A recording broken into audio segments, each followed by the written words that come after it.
início do cristianismo, a escravidão era uma instituição bem estabelecida e de uma crueldade sem limites. Não era difícil imaginar que os servos de Cristo fossem chamados a empreender uma campanha pela abolição. No entanto, a epístola a Filemão mostra-nos que os cristãos da igreja primitiva não moveram um dedo para mudar a situação. Onésimo, escravo, fugitivo, converteu-se por meio da pregação do apóstolo Paulo em Roma, em vez de aproveitar a oportunidade para anunciar o mal da escravidão, o apóstolo enviou de volta o escravo a seu amo, também cristão, com uma mensagem cheia de amor e delicadeza. Pediu-lhe que recebesse o seu escravo como a um irmão em Cristo. Nenhum cristão pode permanecer indiferente aos maus tratos infligidos aos escravos daquela época ou da atual, sem falar dos homens ligados ao comércio de escravos, que em alguns lugares ainda é praticado. Contudo, o recurso do cristão é o próprio Deus, não a agitação, a propaganda política, as petições dirigidas ao Congresso ou a mobilização das massas. Não. O recurso é entrar na presença de Deus, depositar diante dele o fardo que o mundo faz pesar sobre o nosso coração e depois sair para anunciar as boas novas de Cristo aos homens. Dessa forma, o cristão poderá servir ao Mestre corretamente. É o que nos mostra o Novo Testamento. Nesta época em que o espírito democrático penetrou em toda parte, não devemos nos esquecer de que os cristãos são exortados a honrar o rei.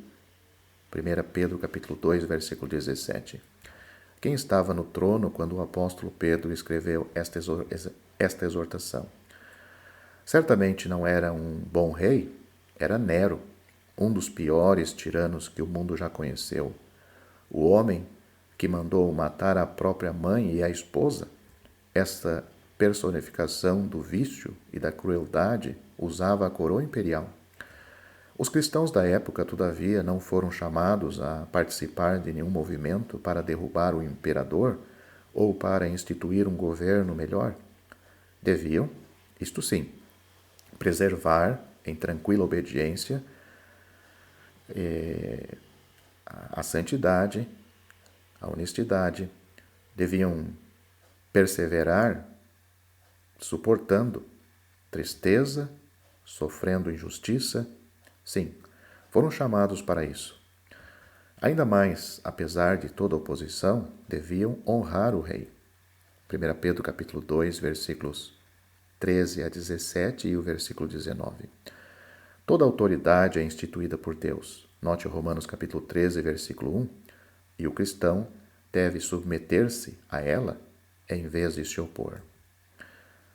Alguém pode perguntar, mas Deus coloca tiranos no poder?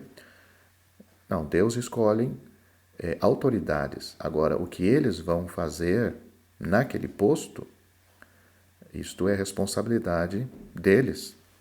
Não foi Deus que os instruiu, instigou para que sejam tiranos e corruptos. Certos cristãos veem as coisas de outra maneira. Pensam que é seu dever fazer o possível para dar dimensão moral à vida política, uma dimensão de honradez. Os que pensam assim deveriam considerar o caso de Ló. Ele era um homem justo, note 2 Pedro capítulo 2, versículo 7, mas cometeu um grave erro. Após estabelecer-se na cidade de Sodoma, aceitou uma posição de autoridade. Vemo-lo assentado à entrada da porta, lugar ocupado apenas pelos magistrados. Veja Gênesis capítulo 19, versículo 1. Ló desejava a justiça no insalubre ambiente de Sodoma. Contudo, os seus esforços acabaram em total fracasso. O seu testemunho foi em vão, as suas advertências foram ignoradas e a destruição da cidade fez dele um fugitivo arruinado, que acabou miseravelmente os seus dias em uma caverna. Note Gênesis capítulo 19, versículo 30. Que triste lição nós temos aí em Ló. Alguém ainda pode perguntar: não é melhor procurar eleger os melhores candidatos para o Congresso? Não aprovariam, assim, as melhores leis? O país não seria mais bem governado? Tal raciocínio é válido, mas com frequência ocorre exatamente o contrário. É notável que, quando chegou o tempo de estabelecer um homem para governar o mundo inteiro, Deus tenha escolhido um tirano violento, Nabucodonosor. Este homem foi o chefe do primeiro grande império das nações, na época em que Israel foi privado do favor divino por causa da desobediência. Em vez de deixá-lo sobre o poder de reis da linhagem de Davi, Deus entregou o seu povo nas mãos dos gentios, sob a autoridade de Nabucodonosor, a cabeça de fino ouro de Daniel, capítulo 2, versículo 32. Deus está acima de tudo e pode fazer cumprir a sua vontade, tanto por meio de homens maus, quanto por intermédio de homens bons. Que os cristãos dediquem a sua vida a coisas que dizem respeito a seu Senhor e deixem o mundo ocupar-se das que dizem respeito ao seu Mestre. Para a pessoa atenta da palavra de Deus, é evidente que Satanás exerce influência sobre o imenso sistema deste mundo. Esse sistema ainda não chegou ao seu apogeu, ao seu limite, ao seu ponto culminante, mas o seu desenvolvimento é descrito nas profecias. Os países da Europa terão um predominante papel nesse vasto sistema organizado pelo diabo. Constituirão uma federação de 10 reinos governados por um líder que as Escrituras chamam a besta. Note Apocalipse capítulo 13. Os judeus, de volta à Palestina e ainda incrédulos, terão por rei um homem cuja maldade será desenfreada, o Anticristo. A besta e o Anticristo farão uma aliança que culminará em uma profusão ou um desvio moral sobre a terra. Poderíamos nos estender na descrição das terríveis coisas que acontecerão. Os juízos sobre os moradores da terra serão indescritíveis e os seus sofrimentos insuportáveis. Muitos detalhes referentes a essa época podem ser encontrados nos livros de Daniel e Apocalipse.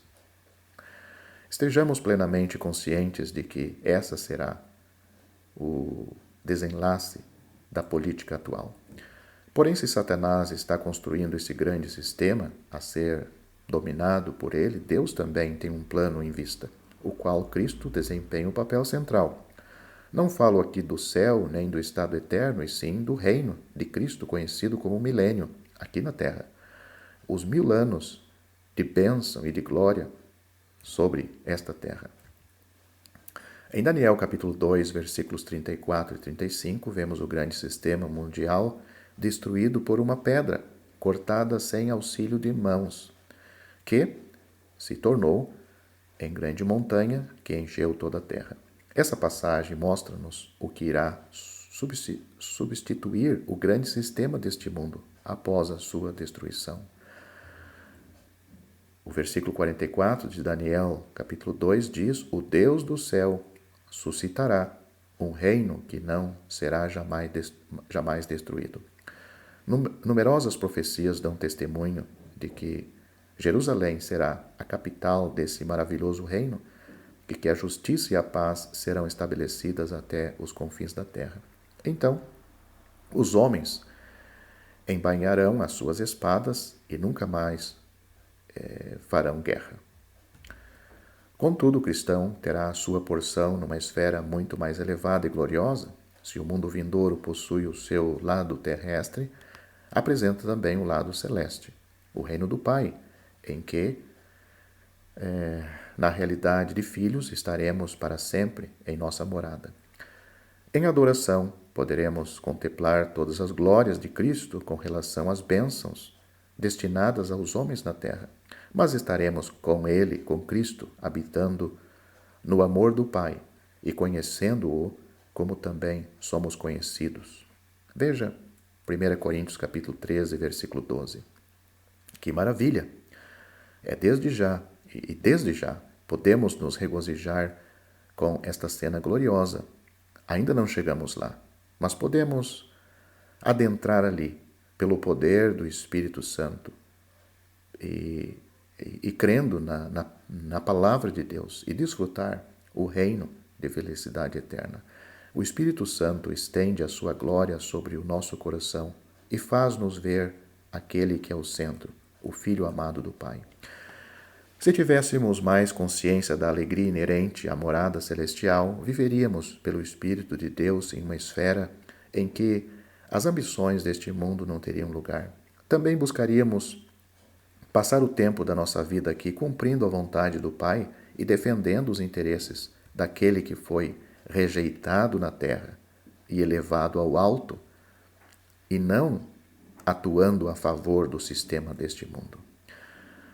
A fé tem duplo caráter: a energia que supera a dificuldade e a paciência que espera e confia em Deus. Se você gostou deste vídeo, deixe seu joinha, isso nos ajudará a divulgá-lo. Também não se esqueça de inscrever-se em nosso canal, ative o sininho das notificações para que você receba os novos vídeos, deixe seus comentários. Obrigado por assistir este vídeo.